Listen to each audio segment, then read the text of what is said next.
Hello and good afternoon to everybody. Hopefully you can all hear me. Welcome to this is our first webinar. Kind of had a few technical difficulties, so apologies, we're a couple of minutes late starting. But I will try and speak quickly and catch us up on time, so hopefully we'll be able to get through everything we need to get through in the time that we have available. If I can just get the slides to work, that would be great. Yes. There we are. So, quick disclaimer. As ever, you'd expect a kind of legal disclaimer from a legal officer. Firstly, whatever we say today, please don't take this as legal advice. It's not legal advice. It's just information. If I express any views, they are my own. Hopefully they coincide with the views of the union, but look, we're talking about a piece of legislation which is very much a moving feast. So I don't think any of us really have finalised our views on any of this stuff. So anyway, whatever I tell you, it's my view. And if you're in any doubt, please seek advice from your officer or from a rep.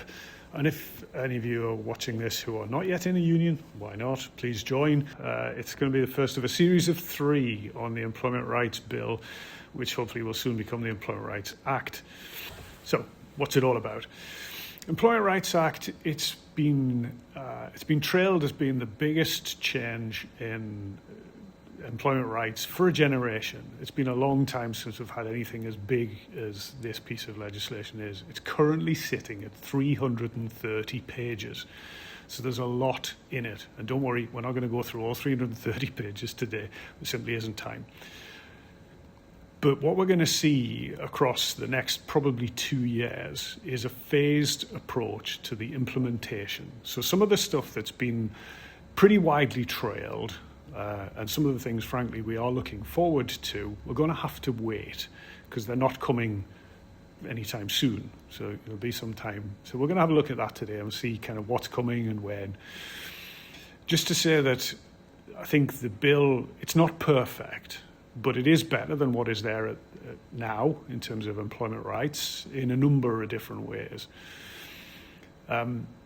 I think it's quite likely that as the bill completes its final stages in the parliamentary process and then becomes an act, and then we get all the bits of secondary legislation that are going to need to be created in order to give everything effect, pretty sure the employer organisations are going to be lobbying for some of that stuff to be watered down. I think we have to be aware of that and try and make sure that doesn't happen. Timeline for consultation. So, the bill is currently sitting in the very final stages of the parliamentary process. It's almost a year since the first draft was tabled in October 2024.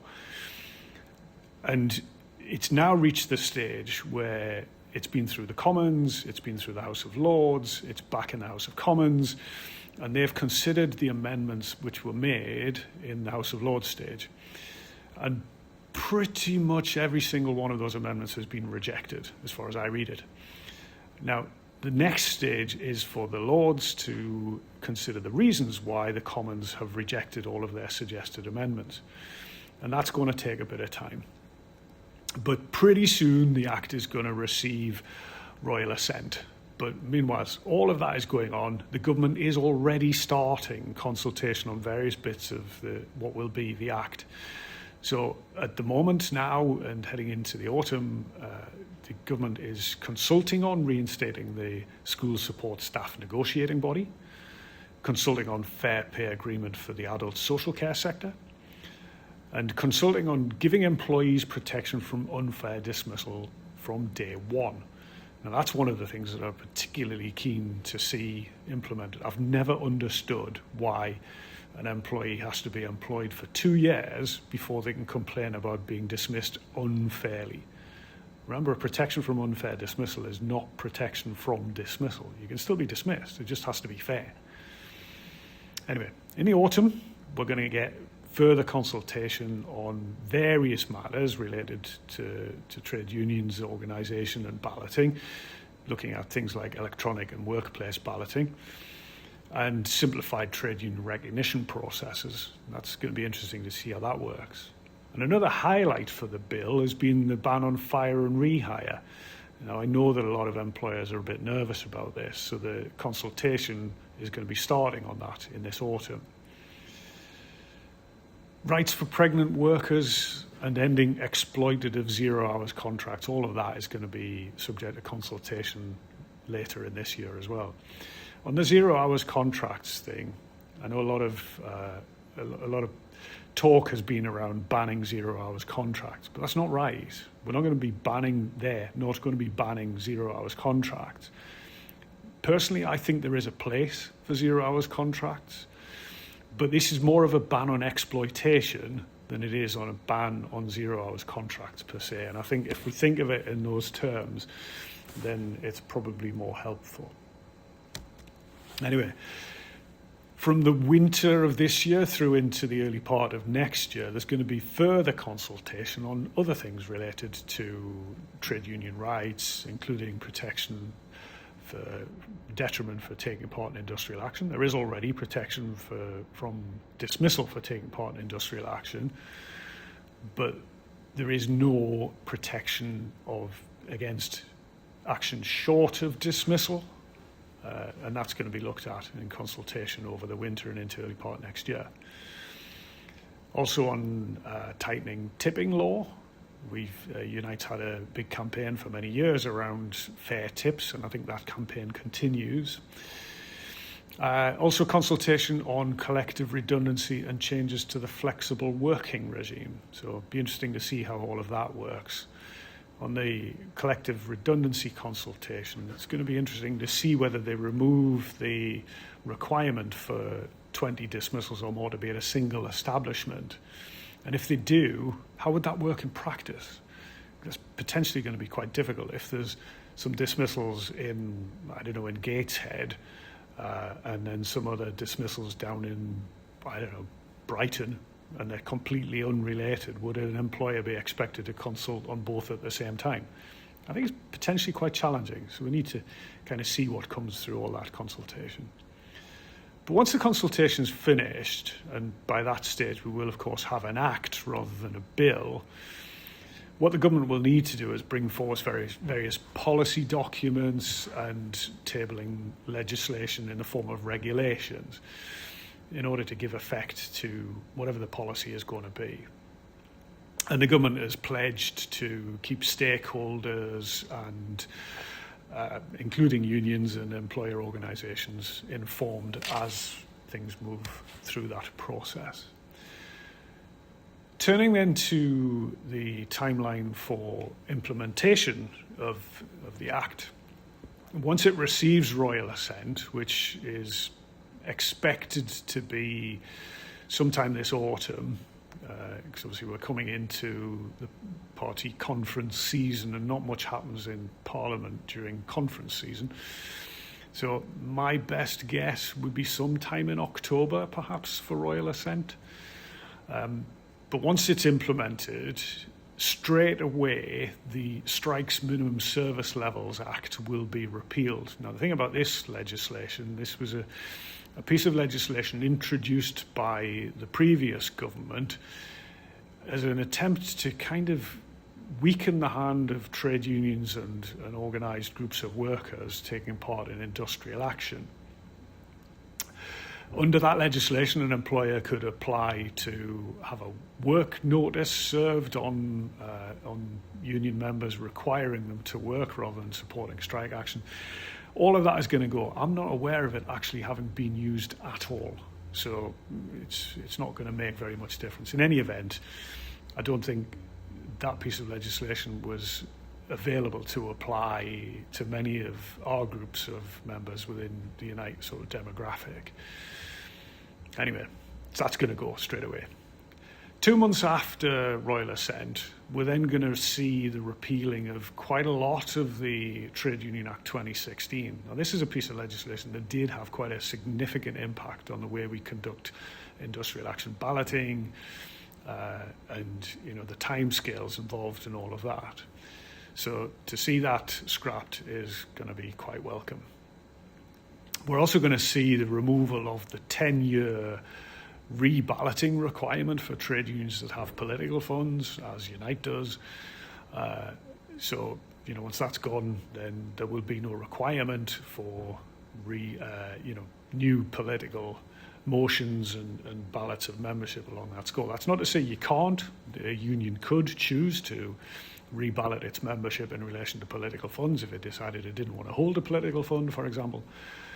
It's the mandatory reballoting after 10 years that's going to be scrapped, which is good because it's an expensive process to ballot, over 1 million members. It's £1 a time for an envelope. There's £1 million just gone straight down the window.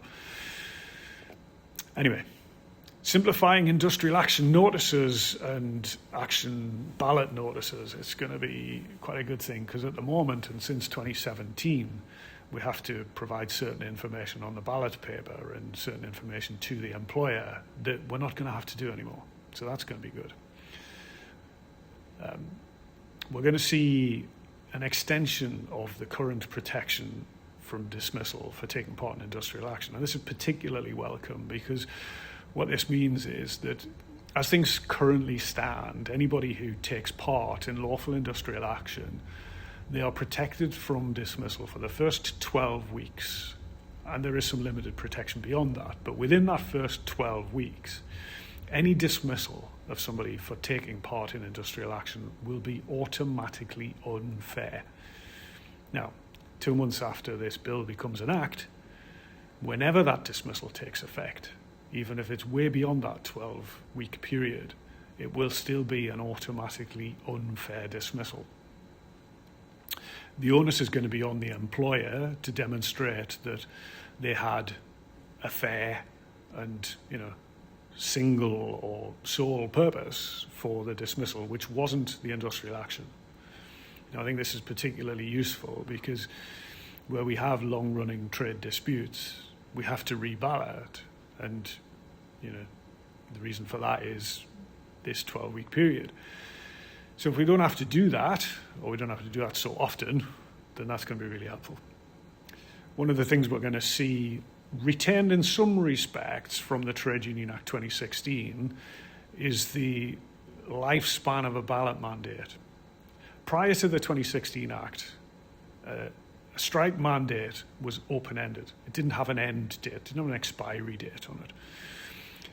From 2017 onwards, when that Trade Union Act was implemented, a ballot mandate only lasts 6 months, or it can be extended to 9 with the employer's approval, but generally 6 months. Now, what we understand the current draft of the bill says is that 6 months is going to become 12 months. So, obviously, if we've got a dispute that lasts more than 12 months, then we'll have to reballot. But it's going to be rare, I think, that those disputes last that long. Most disputes are resolved much sooner than that. So reballoting is going to become less of an issue for us, hopefully. And as I've said in the slide there, is that an early Christmas present? Well, I hope so.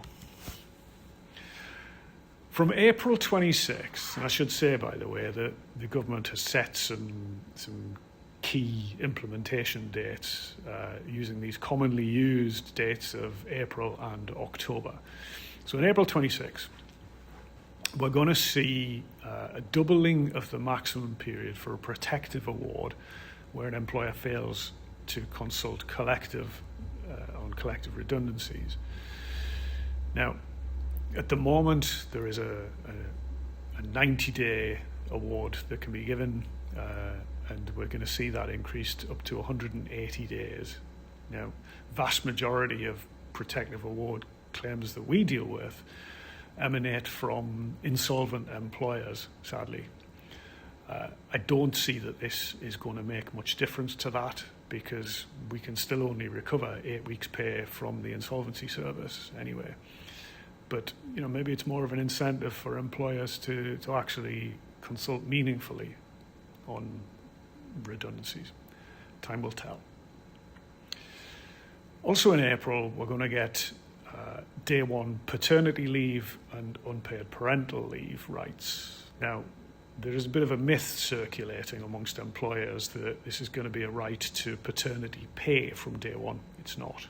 It doesn't say that. It's the right to time off, not necessarily pay. Again, we need to see the detail of this. There's going to be some strengthening around protection for whistleblowers. We're also going to see the Fair Work Agency body established. And that's going to be interesting to see what impact that has in terms of the relationship between workers and their employers.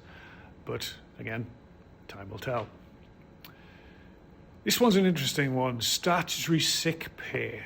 Now, some of you might have been around long enough to remember the day that when an employer paid statutory sick pay, they could recover that from the National Insurance Fund, which meant that the link between the lower earnings limit, which is the point at which an employee begins to make contributions to the National Insurance Fund, and then the eligibility for statutory sick pay, that made sense at the point when an employer could recover that money from government funds.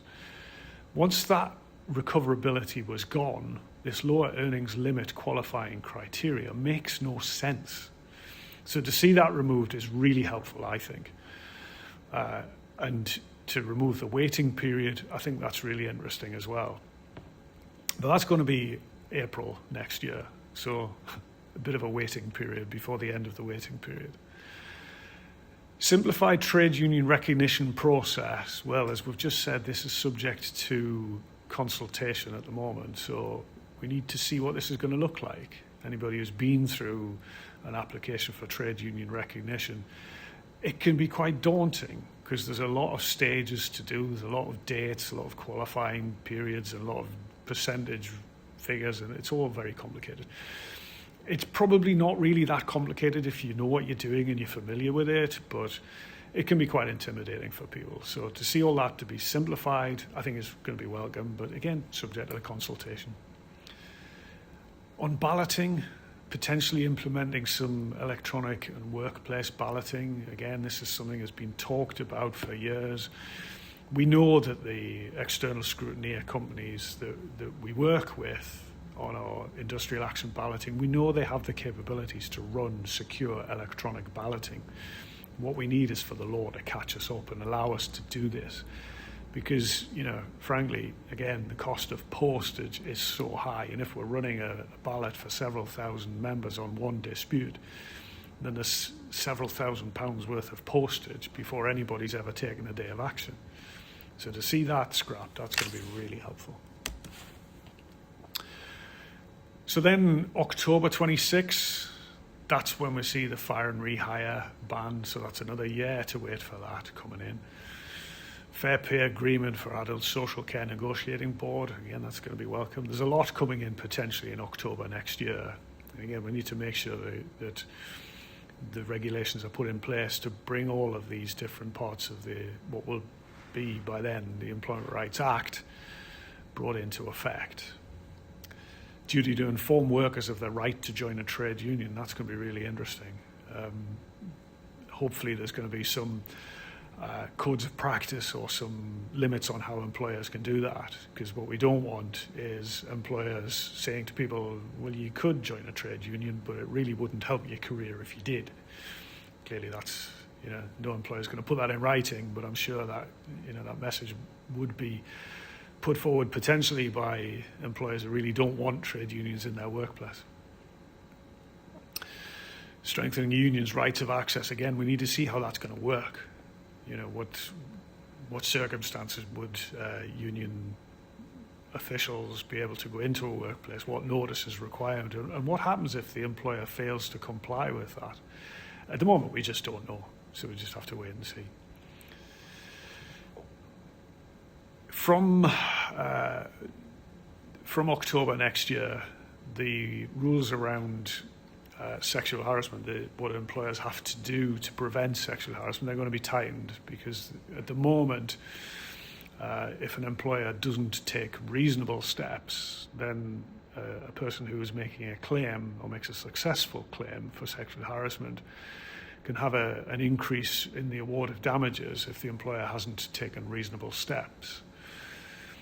But from October next year, the employers will be required to take all reasonable steps. And what we need to look at, what we need to give some thought to, is what impact this will have in practice, and will it mean that, will it bring any standalone claims for employers not making, not taking all the reasonable steps? Would there be any kind of enforcement for employers to have to take more steps?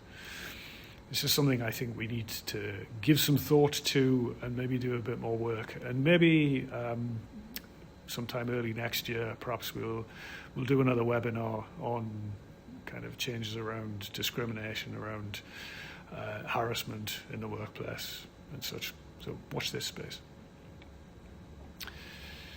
We're also going to see introduced an obligation on employers not to permit harassment by third parties. And I think this is incredibly important as well, but again, quite challenging.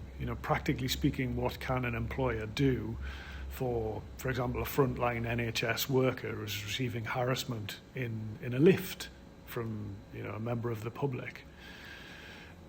Again, it's good in theory, but is it actually going to be something that can be brought into effect or used in any meaningful sense? New rights and protections for trade union reps. That's going to be interesting to see how that pans out. And, protection from what, new rights to do what. Again, subject to consultation. We need to see what's going to be done. But that's the implementation time for it, October next year. Employment tribunal time limit changes. They're going to be increasing tribunal time limits from 3 months up to 6 months. Now, please don't think that means you can wait 5.5 months before you ring your officer and say, I think I've got a claim. Yeah, no, we need to crack on with these. We need to not be making use of the 6-month time limit. Let's not get too cozy with that. Extending protections against detriment for taking part in industrial action. This is what I was talking about before. This is introducing the protection from action short of dismissal. We'll see how that works. The next phase of implementation will be, quote unquote, sometime in 2027. I'm guessing maybe April. Who knows? Gender pay gap and menopause action plans. Gender pay gap's a really interesting thing. It creates a picture, but you've got to be careful in interpreting gender pay gap reporting, because they don't always mean that women are receiving less pay than men in a sort of equal pay sense. You've got to understand what these statistics actually are, and then how do employers, and I guess us as trade unions, what can we do practically to make sure that there is equal opportunities in the workplaces? We're going to see a strengthening of rights for pregnant workers. We're going to see powers to have regulations to specify steps that would be reasonable to determine whether an employer has taken all reasonable steps to prevent sexual harassment, and some changes around blacklisting in 2027. Now, I said this is the first of 3 webinars on the Employment Rights Bill, and over the next 2, we're going to look at in a bit more detail at some of the things that are yet to come. Say, for example, the ban on fire and rehire, some changes around collective consultation, all of that sort of stuff. And in part 3, probably we'll be looking at the unfair dismissal changes and what that's going to look like. But for today, what I want to focus on is some of the stuff that is coming sooner rather than later. Because all of these things still to come in 2027, like the day one protection from unfair dismissal, banning of 0 hours contracts, all of that sort of thing. We'll pick that up in the third webinar. So, thinking about phase 1 of implementation then. Removal of the anti-trade union legislation. So the repeal of the strikes minimum service levels in full, which I think is going to be particularly helpful for some of those sectors where work notices have been a threat, not necessarily reality, and thinking particularly of members in our sister unions within rail and transport areas. as I say, I've not seen a single dispute where there's been a work notice issued. So for us, I don't think it's going to make much of a difference. I think what's going to make more of a difference is that sort of 2 months later, when most but not all of the Trade Union Act will also be removed.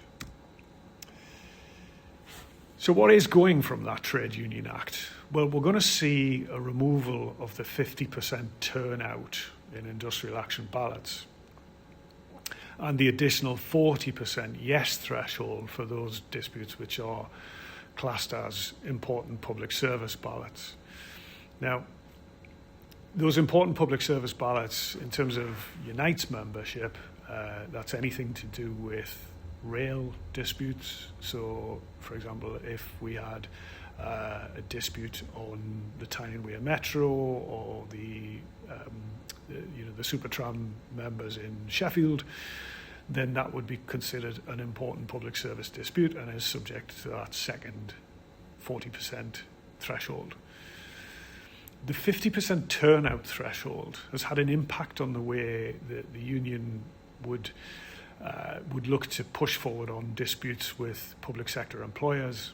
So a number of years ago, when I first became an officer, way back in 2011, one of the first things I had to do was take my entire caseload out on strike, because I was looking after NHS members at the time when there were big public sector pensions disputes. And what we did within Unite was we did an aggregated ballot of all of our health sector members.